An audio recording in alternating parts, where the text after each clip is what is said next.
ఏదైతే బండి సంజయ్ బండి భగీరథ్ సంబంధించినటువంటి కేసు విషయంలో దాదాపు నెల రోజుల నుంచి కూడా ఇదే ఇష్యూ నడుస్తూ ఉంది తెలంగాణలో. బండి భగీరథ్ ఒక అమ్మాయిని 3 సార్లు ఆ అమ్మాయి పేట్ బషీర్బాగ్ పిఎస్లో కంప్లైంట్ చేసింది. ఆ కంప్లైంట్ చేసినటువంటి రోజు ఆ అమ్మాయి వాళ్ళు ఏదైతే బాధితురాలు ఉన్నదో వాళ్ళ అమ్మని దాదాపు రాత్రి 8 గంటల వరకు ఒక 8 గంటల రాత్రి మొత్తం కూడా అక్కడే నిలబెట్టుకున్న తర్వాత కేసు తీసుకున్నటువంటి పరిస్థితులు చూసినాం. ఇది ఇంకా నడుస్తూ ఉంది. దీనికి సంబంధించి 14 డేస్ రిమాండ్లోకి వెళ్ళిపోయిండు. చెల్లపల్లి జైల్లోకి ఆ బండి భగీరథ్ వెళ్ళిపోయిన తర్వాత కూడా వాళ్ళ డాడీ అయినటువంటి బండి సంజయ్ కూడా మంత్రి పదవిలో ఉన్నాడు కాబట్టి, అయితే కేంద్ర హోం సహాయక మంత్రి కాబట్టి మళ్ళీ పోలీసులు మ్యానిపులేట్ చేసేటువంటి అవకాశం ఉంది. ఎందుకంటే హోం సహాయక మంత్రి కాబట్టి పోలీసులు మొత్తం అతని కిందే పనిచేయాల్సినటువంటి పరిస్థితులు ఉంటాయి కాబట్టి, మరి ఇక్కడ కేంద్ర మినిస్టర్ కాబట్టి రాష్ట్రంలో పోలీసు మొత్తం కూడా అతని కిందే పనిచేసేటువంటి పరిస్థితులు, రాష్ట్ర డీజీపీ స్థాయి వ్యక్తులు కూడా అతనికి పనిచేసేటువంటి పరిస్థితులు, అంత పూర్తి ఇన్ఫ్లుయెన్స్, అంత పూర్తి ఒత్తిడి ఆ విధంగా ఉంటుంది కాబట్టి మళ్ళీ ఇతను బయటకు వచ్చేటువంటి ఛాన్స్ ఉంటుంది. ఎందుకంటే వెంటనే యాక్షన్ ఉంటుంది. 20 నుండి 35 ఏళ్ళ వరకు కూడా జైలు శిక్ష ఉండేటువంటి అవకాశం ఉంటుంది. కానీ ఈ విషయంలో కేంద్ర మంత్రి కొడుకు కాబట్టి కావాలని శిక్ష వేయట్లేదు. కేంద్ర మంత్రిగా ఉన్నాడు కాబట్టి కొడుకుని కాపాడేటువంటి ప్రయత్నం జరుగుతుంది. అంటే సామాన్య ప్రజలకి ఒక రాజ్యాంగం, రాజకీయ నాయకులకు సపరేట్ రాజ్యాంగం, సపరేట్ శిక్షలు ఉంటాయా, సపరేట్ చట్టం ఉంటుందా, చట్టం ఏమైనా వీళ్ళకి చుట్టమా అంటూ కూడా పెద్ద ఎత్తున ఇటు సోషల్ మీడియాలో కావచ్చు, విద్యార్థి నాయకులు కావచ్చు, అలాగే ఉద్యమకారులందరూ, పృథ్వీ లాంటి ఉద్యమకారులందరూ కూడా పెద్ద ఎత్తున ప్రశ్నిస్తున్నటువంటి పరిస్థితులు చూస్తూ ఉన్నాం. ఖచ్చితంగా అతని మంత్రి పదవి నుంచి బర్తరఫ్ చేయాలి అంటూ కూడా పెద్ద ఎత్తున ప్రెస్ మీట్లు కొనసాగుతూ ఉన్నాయి. ఆ ప్రెస్ మీట్ పెట్టినటువంటి వాటిపైన వాళ్ళపైన బెదిరింపు కాల్స్, బీజేపీ నుండి బెదిరింపు కాల్స్ రావడం, లేకపోతే లేపేస్తున్నామని చెప్పేసి ఇక్కడ గ్యాంగ్ మొత్తం, ఒక తిహార్ గ్యాంగ్ను మొత్తం ఇక్కడ దించినట్టుగా ఉత్తరప్రదేశ్, ఆంధ్రప్రదేశ్ నుంచి కొంచెం గ్యాంగ్, సుఫారీ గ్యాంగ్ను నింపి వాళ్ళందరూ లేపేసేటువంటి ప్రయత్నాలు జరుగుతున్నట్టుగా కూడా మనకు చాలా ఎక్కువగా వార్తల్లో వస్తున్న పరిస్థితి చూస్తాను. దానికి సంబంధించి బండి సంజయ్ మంత్రి పదవి తీసేస్తే అసలు ఎవరికి ఇచ్చే ఛాన్స్ ఉంది తెలంగాణలో ఇద్దరికి కూడా మంత్రి పదవి తీసేసి అక్కడ తీసేటువంటి అవకాశం ఉన్నట్టుగా తెలుస్తూ ఉంది. ఇట్లా కిషన్ రెడ్డికి అలాగే బండి సంజయ్కి ఎలా అయినా పోతుంది మంత్రి పదవి కాబట్టి ఇంకో ఇద్దరికి కూడా అవకాశం ఉన్నట్టుగా తెలుస్తుంది. అందులో ముఖ్యంగా ఎక్కువగా వినిపించేటువంటి పేరు ఈటెల రాజేందర్, ఆ తర్వాత ధర్మపురి అరవింద్, కె లక్ష్మణ్, అలాగే డికే అరుణ. ఈ నలుగురిలో ఇద్దరికి ఖచ్చితంగా కేంద్ర మంత్రి పదవులు 2 వచ్చే అవకాశం ఉన్నట్టుగా కూడా తెలుస్తూ ఉంది. ఒకసారి పూర్తి డీటెయిల్స్లోకి వెళ్దాం. దీనికి సంబంధించి తెలంగాణలో మరో మంత్రి పదవి, క్యాబినెట్ పునర్వ్యవస్థీకరణలో బీసీ ఎంపీకి ఛాన్స్, రాష్ట్రం నుంచి కొనసాగుతున్న వారికి తొలగించకుండా శాఖల మార్పు, పార్టీ బలోపేతానికి అరుణకు రాష్ట్ర అధ్యక్ష పదవులు.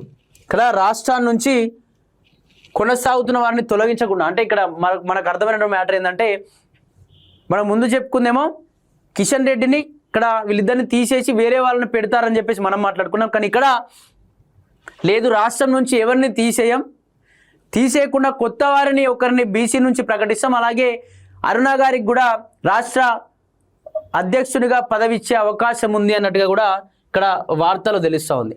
అలాగే త్వరలోనే కేంద్ర కేబినెట్ పునర్వ్యవస్థీకరణ జరగనున్నది. అందులో తెలంగాణ మరో మంత్రి పదవి రానున్నదనే చర్చ జరుగుతుంది. బీసీ సామాజిక వర్గానికి చెందిన ఎంపీకి ఆ పదవి దక్కే ఛాన్స్ ఉన్నట్లు టాక్. రాష్ట్రం నుంచి బీజేపీ తరఫున 8 మంది ఎంపీలుగా ఎన్నికయ్యారు. అందులో బీసీ వర్గానికి చెందిన నేతలు ఎక్కువగా ఉండడంతో అందులో ఒకరికి మంత్రి పదవి కట్టబెట్టాలని ఆలోచిస్తున్నట్లు తెలిసింది. ఈసారికి రాష్ట్రం నుంచి ప్రాతినిధ్యం వహిస్తున్న కేంద్ర మంత్రులను యథావిధిగా కొనసాగించాలని మోడీ షా ద్వయం భావిస్తున్నట్లు సమాచారం. వచ్చే అసెంబ్లీ ఎన్నికల్లో రాష్ట్రంలో అధికారం చేజిక్కించుకోవాలనేటువంటి బీజేపీ కేంద్ర నాయకత్వం టార్గెట్ పెట్టుకున్నది. అందుకోసం రాష్ట్రంలో బీసీలు ఎక్కువగా ఉండడంతో ఆ వర్గానికి చెందిన నేతలకు కేబినెట్లో ప్రయారిటీ ఇచ్చి బీసీ ఓటర్లకు దగ్గరయ్యేందుకు ప్లాన్ చేస్తున్నట్టు తెలిసింది. ప్రస్తుతం కేంద్ర కేబినెట్లో రెడ్డి సామాజిక వర్గం నుంచి కిషన్ రెడ్డి, బీసీ సామాజిక వర్గం నుంచి బండి సంజయ్ కొనసాగుతున్నారు. మరోవైపు మంత్రి పదవి రేసులో బీసీ ఎంపీలు ఈటెల రాజేందర్, ధర్మపురి అరవింద్ ఉన్నారు. వీరిద్దరిలో ఎవరిని కేబినెట్లో తీసుకోవాలనే అంశంపై కేంద్ర నాయకత్వం పలు కోణాల్లో ఆరా తీస్తున్నట్టు తెలిసింది.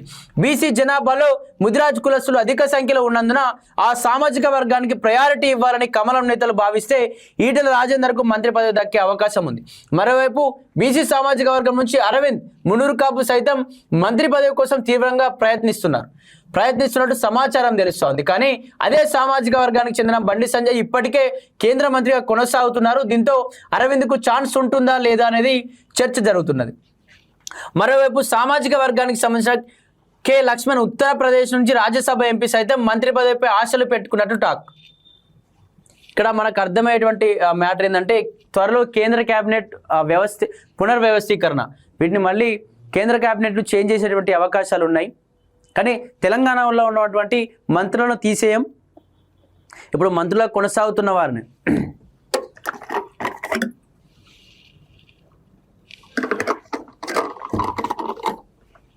ఇక్కడ మంత్రులుగా కొనసాగుతున్న వాళ్ళని మాత్రం తీసేసేటువంటి పరిస్థితులు లేవు.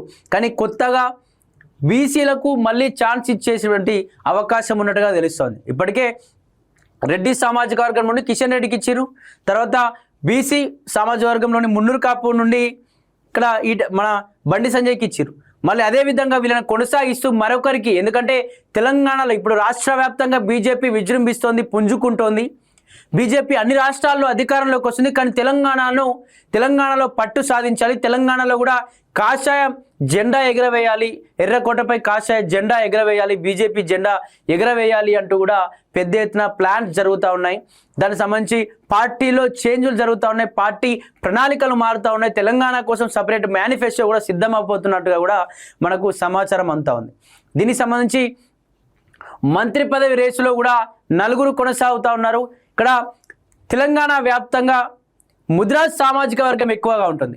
ముదిరాజ్ సామాజిక వర్గం నుంచి అంటే బీసీ సామాజిక వర్గం నుంచి ఒక మంత్రి ఇవ్వాలని చెప్పేసి కేంద్రం నిర్ణయం చేసుకుంది. కాబట్టి ఇక్కడ ఎక్కువగా ఓట్లు ఉండేటువంటి సామాజిక వర్గం ముదిరాజ్ సామాజిక వర్గం. ముదిరాజ్ సామాజిక వర్గాన్ని ఆకట్టుకుంటే ఇక్కడ బీజేపీకి ప్లస్ అయ్యే ఛాన్స్ ఉంటుంది. బీజేపీ ఎక్కువ కూడా కాన్స్టిట్యున్సీ స్థానాలు కూడా గెలుచుకునేటువంటి పరిస్థితులు ఉంటాయని చెప్పేసి ఆలోచనతో ఈటెల రాజేందర్కు ఇచ్చేటువంటి అవకాశాలు ఉన్నట్టుగా తెలుస్తూ ఉంది. అదేవిధంగా మరో వ్యక్తి అయినటువంటి ధర్మపురి అరవింద్ కూడా మున్నూరు కాపు సామాజిక వర్గానికి చెందిన వ్యక్తి కాబట్టి ఆల్రెడీ మున్నూరు కాపు సామాజిక వర్గం నుంచి బండి సంజయ్కి కొనసాగుతున్నాడు కాబట్టి అందులోంచి వచ్చేటువంటి అవకాశం లేదు. కానీ తన ప్రయత్నాలు తను చేస్తూ ఉన్నాడు, మళ్ళీ మున్నూరు కాపుకు ఇచ్చేటువంటి అవకాశాలు లేవు అన్నట్టుగా కూడా ఇక్కడ వార్తన్నారు. అలాగే కె లక్ష్మణ్ ఇతను ఆల్రెడీ ఉత్తరప్రదేశ్ నుంచి రాజ్యసభ ఎంపీగా కొనసాగుతున్నాడు కాబట్టి అసలు తెలంగాణ ఎంపీ కాదు కాబట్టి తెలంగాణలో ఎంపీలకు ప్రాతినిధ్యం ఇస్తే వీళ్ళు ఎలక్షన్స్ టైంలో ఎక్కువ ప్రచారం చేసి, ఎందుకంటే ఇక్కడ ఎంపీకి ఇస్తే పార్లమెంట్ పరిధిలో ఎక్కువగా జనాలు కూడా ఆసక్తి చూపి అక్కడ ఏదైనా అభివృద్ధి పనులు చేసుకొని బీజేపీకి పట్టం కట్టేటువంటి అవకాశం ఉంటుంది. కానీ ఈ లక్ష్మణ్కి ఇస్తే ఉత్తరప్రదేశ్ రాజ్యసభ ఎంపీ కాబట్టి అతను ఎక్కువగా ఇక్కడ క్యాడర్ ఉన్నట్టుగా ఉండదు, ఎందుకంటే ఉంటే వాళ్ళ కాన్స్టిట్యున్సీ పరిధిలో లేకపోతే ఉంటుంది, కానీ అంత పెద్దగా ఉన్నట్టుగా అనిపించింది ఎందుకంటే ఇక్కడ ఎంపీ కాదు కాబట్టి అంటూ కూడా మరొక వార్త వస్తూ ఉంది. అలాగే డికే అరుణ గారికి కూడా మంత్రి పదవి కాకుండా ఇక్కడ రాష్ట్రంలో అధ్యక్ష పదవి ఇచ్చేటువంటి అవకాశం ఉన్నట్టు తెలుసు. ఎందుకంటే మహిళలకు అధ్యక్ష పదవి ఇస్తే కూడా ఇప్పుడే మహిళలకు పెద్దపీట వేస్తున్నామని చెప్పి చాలాసార్లు బీజేపీ మాట్లాడుతూ వస్తూ ఉంది. కాబట్టి మహిళలకు అధ్యక్షత పదవి ఇస్తే మహిళలంతా కూడా మూకుమ్మడిగా ఇక్కడ బీజేపీ పార్టీకి సపోర్ట్ చేసేటువంటి అవకాశాలు ఉన్నట్టుగా కూడా వాళ్ళు పసిగట్టినట్టుగా తెలుస్తోంది. ఎందుకంటే ఎక్కువగా మహిళా రిజర్వేషన్ల కోసం కావచ్చు, మహిళా వీర వనిత ప్రోగ్రామ్స్ కావచ్చు, లేకపోతే మహిళా ఆక్రోష్ సభ సంబంధించిన ప్రోగ్రామ్స్ బీజేపీ ఎక్కువగా చేసినట్టుగా తెలుస్తుంది. మహిళల కోసం పెద్దపీటే వేస్తున్నట్టుగా కూడా మనకు అర్థమవుతా ఉంది. అలాగే శాఖల మార్పు, కేంద్ర మంత్రివర్గ పునర్వ్యవస్థీకరణలో రాష్ట్రం నుంచి ప్రాతినిధ్యం వహిస్తున్నటువంటి కేంద్ర మంత్రులకు అలాగే కొనసాగిస్తామని సమాచారం. ప్రస్తుత పరిస్థితుల్లో ఎవరిని పక్కన పెట్టినా తప్పుడు సంకేతాలు వెళ్లే ప్రమాదం ఉంటుందని అధిష్టానం భావిస్తున్నట్టు తెలిసింది. ప్రస్తుతం కిషన్ రెడ్డి కేబినెట్ మంత్రి హోదాలో బొగ్గు గనుల శాఖగా ఉన్నాడు కాబట్టి అంటే ఇప్పుడు ఉన్నటువంటి మంత్రుల్లో ఏ ఒక్కరిని కూడా తీసేసేటువంటి పరిస్థితి లేదు. ఉన్న వాళ్ళని ఆ విధంగానే కొనసాగిస్తాం. అలాగే కొత్త వారికి అంటే కొత్త వారిలో ఎక్కువగా బీజేపీలో బీసీలకు ఎక్కువగా అనుమతిస్తామంటూ కూడా చెప్తున్న పరిస్థితులు చూస్తూ ఉన్నాం. ఇక్కడ గనుల శాఖలకు పర్యవేక్షిస్తుండగా బండి సంజయ్ స్టేట్ మినిస్టర్ హోదాలో హోంశాఖ బాధ్యతలను సూచిస్తున్నారు. ఈ ఇద్దరి హోదాలు అలాగే కొనసాగిస్తామని, శాఖలు మార్చే అవకాశం ఉండదని తెలిసింది. కొత్తగా కేబినెట్లోకి తీసుకునే మంత్రికి స్టేట్ మినిస్ట్రీ హోదాలో కీలకమైన శాఖ ఇచ్చే అవకాశం ఉన్నట్లు ప్రచారం జరుగుతోంది. ఇక్కడ కిషన్ రెడ్డి గనుల బొగ్గు గనుల శాఖ మంత్రిగా ఉన్నారు. అలాగే బండి సంజయ్ హోం సహాయక మంత్రిగా ఉన్నారు. వీళ్ళు తీసేసేటువంటి అవకాశం లేదు. కానీ కొత్తగా ఇచ్చేటువంటి వాళ్ళకు కేబినెట్లో మంచి శాఖ అంటే డైరెక్ట్గా ఒక మినిస్టర్ హోదాలో ఉన్నటువంటి శాఖ ఇచ్చే అవకాశం ఉన్నట్టుగా కూడా తెలుస్తోంది. అలాగే డీకే అన్నకు రాష్ట్ర పార్టీ పగ్గాలు. ఇతర పార్టీల నుంచి వచ్చిన నేతలకు కమలం పార్టీలో ప్రయారిటీ లేదని, పాత లీడర్లకు పదవులు ఇచ్చి పట్టం కడుతున్నారని పార్టీపై విమర్శలు వస్తున్నాయి. దీంతో కేంద్ర మంత్రివర్గంలోకి ఇతర పార్టీ నుంచి వచ్చిన ఈటెల రాజేందర్ను తీసుకునే అవకాశాలు బలంగా ఉన్నట్లు talk. Mahbubnagar MP D K Aruna సైతం కేంద్ర మంత్రి పదవిపై ఆశలు పెట్టుకున్నారు. కానీ సామాజిక కూర్పులో భాగంగా ఆమెకు మంత్రి పదవి ఇవ్వడం సాధ్యం కాదని టాక్. పార్టీని యాక్టివ్గా ముందుకు నడిపించే శక్తియుక్తులు ఉన్న డీకే అరుణకు రానున్న రోజుల్లో పార్టీ అధ్యక్ష పదవికి అప్పగించాలని కేంద్ర నాయకత్వం భావిస్తున్నట్టు తెలిసింది. ప్రస్తుతం అధ్యక్షుడు రామచంద్రరావు ఆశించిన స్థాయిలో పనిచేయడం లేదని, ఈ ప్రభావం కేడర్లో కనిపిస్తున్నట్టు అధిష్టానం ఓ నిర్ణయానికి వచ్చినట్టుగా కూడా తెలుస్తోంది. ఇప్పటికే మంత్రి పదవిని తీసేసేటువంటి అవకాశాలు లేవు అని చెప్పేసి ఒక పక్క చెప్తూనే మరొక పక్క బండి సంజయ్ భయపడిపోతున్నట్టుగా కూడా కనిపిస్తూ ఉంది. ఎందుకంటే ఇక్కడ రాష్ట్రంలో ఏం జరుగుతోంది, బండి భగీరథ్ సంబంధించినటువంటి ఇష్యూ కేసులో ఏం జరుగుతుంది, నిజంగా బండి సంజయ్ మంత్రి పదవిపై ఎఫెక్ట్ పడితే ఇక్కడ బీజేపీకి కూడా మంత్రి పదవి నుంచి తొలగించకపోతే ఇక్కడ బీజేపీకి కూడా ఎఫెక్ట్ అయ్యే ఛాన్స్ ఉంటుంది. ఎందుకంటే త్వరలో తెలంగాణలో అధికారం చేజిక్కించుకోవాలనేటువంటి ప్రణాళికలు సిద్ధం చేసుకుంటా ఉన్నాం. కానీ ఈ సమయంలో ఇక్కడ ఒక బండి సంజయ్ వల్ల బీజేపీ తెలంగాణ బీజేపీ మొత్తం అన్యాయం, ఇక్కడ ప్రాబ్లం అయితే మాత్రం మళ్ళీ ఇక్కడ మనం మళ్ళీ కిందికి వెళ్ళేటువంటి పరిస్థితి ఉంది. ఇంత పైకి చాలా పైకి వచ్చేసాం, యువతను ఆకర్షిస్తూ ఉన్నాం.